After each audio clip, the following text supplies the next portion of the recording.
মাত্র এক বছরের মধ্যে জীবনের চরম বাস্তবতার সম্মুখীন হয়েছে মোস্তাফিজুর রহমান। দেখে ফেলেছে মুদ্রার এপিঠ ওপিঠ। গতবার যখন আইপিএল থেকে দেশে ফিরে তখন বিমানবন্দরে হাজারো মানুষের ঢল ছিল, কিন্তু এবার কখন যে আইপিএলে গেল আর কখন যে আইপিএল থেকে ফিরল তা টেরই পেল না ভক্তরা। গত 11 এপ্রিল বাংলাদেশ থেকে ভারতের উদ্দেশ্যে রওনা হয় মোস্তাফিজুর রহমান। এবারের আইপিএলের আসরে যোগ দেওয়ার জন্য শ্রীলঙ্কা থেকে সরাসরি উড়ে গিয়েছিল এই কাটার মাস্টার। পরের দিন অবশ্যই মুম্বাই ইন্ডিয়ান্সের সঙ্গে খেলা ছিল সানরাইজার্স হায়দ্রাবাদের। ওই ম্যাচের হয়ে খেলেছে মোস্তাফিজুর রহমান। 2.4 ওভারে 34 রান দিয়েছে। প্রথম ম্যাচে নিজের নামের প্রতি সুবিচার করতে না পারলে পরবর্তী ম্যাচগুলোতে তাকে আর দেখা যায়নি। তবে গতবারের মোস্ট এমাজিং প্লেয়ারের এই দশা কেউ চিন্তাও করতে পারেনি। এ নিয়ে নানা মহলে আলোচনা সমালোচনার ঝড় বয়েছিল। ক্রিকেট বিশ্লেষকরা অবশ্যই মোস্তাফিজের পক্ষে কথা বলেছে। তারা বলেছে গতবারের মোস্ট এমাজিং প্লেয়ারকে কিভাবে এক ম্যাচে বিচার করে সানরাইজার্স হায়দ্রাবাদ তা তারা ভাবতেই পারছে না।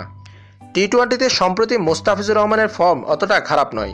শ্রীলঙ্কার বিপক্ষে বাংলাদেশের হয়ে সর্বশেষ টি-20তে 21 রান দিয়ে 4 উইকেট নিয়েছে। তবুও আইপিএলে দলে জায়গা হয়নি মোস্তাফিজের। আইপিএলে এবার এক ম্যাচ খেলার জন্য কি বাংলাদেশ থেকে গিয়েছিল মোস্তাফিজ? আইপিএল থেকে ফিরেই বিসিবি একাডেমিতে এসেই মুখ খোলেন মোস্তাফিজ। আইপিএল নিয়ে নানা অভিজ্ঞতার কথা জানান সেখানে। মোস্তাফিজ বলেন, দলে 8 জন বিদেশি খেলোয়াড় রয়েছে।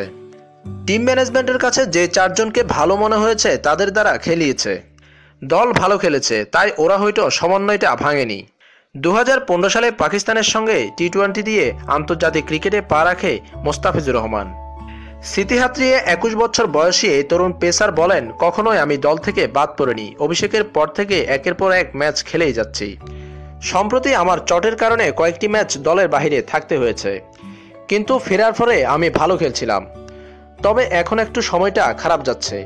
তখন সাংবাদিকরা প্রশ্ন করে, তাহলে কি ছন্দপতন হয়েছে আপনার? তখন মোস্তাফিজ তা মানতে নারাজ। মোস্তাফিজ বলেন, শ্রীলঙ্কার বিপক্ষে আমি টেস্টে ভালো খেলেছি। ওয়ানডেতে একটু খারাপ খেললেও টি-20তে আবার কামব্যাক করেছি। শ্রীলঙ্কার বিপক্ষে ১৭তম টেস্টের চতুর্থ দিনের দ্বিতীয় সেশনে 4 উইকেটের মধ্যে 3টিই ছিল মোস্তাফিজুর রহমানের। এদিক থেকে কাটার মাস্টার ভালোইভাবে শেষ করেছে শ্রীলঙ্কা সফর। তবে শ্রীলঙ্কার বিপক্ষে ওয়ানডেতে প্রত্যাশা অনুযায়ী সাফল্য পায়নি তরুণ কাটার মাস্টার।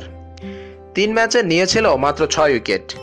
তবে ত্রিদেশীয় সিরিজের উদ্দেশ্যে বাংলাদেশের কন্ডিশনিং ক্যাম্পে যোগ দেওয়ার আগে মোস্তাফিজুর রহমান ভালো খেলার প্রত্যয় ব্যক্ত করেছে।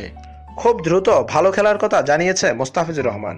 মোস্তাফিজ ভক্তরা তাই তাকিয়ে থাকবে মোস্তাফিজের সেই পুরনো চেহারা দেখতে।